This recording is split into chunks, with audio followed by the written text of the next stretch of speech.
तिसऱ्या टर्ममधील मोदी सरकारने अर्थसंकल्प सादर केलाय। सर्वांचंच लक्ष लागत असलेल्या टॅक्स स्लॅबबद्दल महत्त्वाच्या घोषणाही करण्यात आल्या। नव्या कर प्रणालीत मोठमोठे बदल करण्यात आले, त्यामुळे नवी कर रचना स्वीकारणाऱ्यांना दिलासा मिळालाय। जुन्या कर प्रणालीत कोणतेही बदल करण्यात आलेले नाहीत, त्यामुळे जुनी कर रचना स्वीकारणाऱ्यांची मोठी निराशा झाली आहे।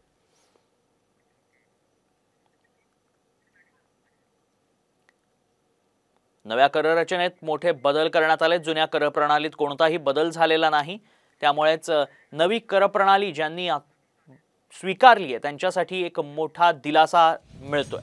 नव्या कर प्रणालीत 3 लाखांपर्यंत कर नाहीये, 3 ते 7 लाखांपर्यंत 5% कर आकारण्यात येणार आहे।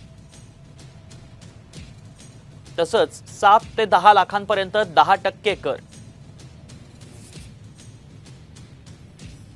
10 ते 12 लाखांपर्यंत 15% कर,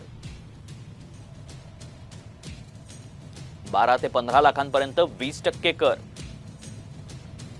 15 लाखांवरील उत्पन्नासाठी 30% कर। जुन्या कर प्रणालीत कोणताही बदल केला जाणार नाही। काय स्वस्त झालंय आणि काय महागलंय बघा। फोन, मोबाईल चार्जर स्वस्त झालेत।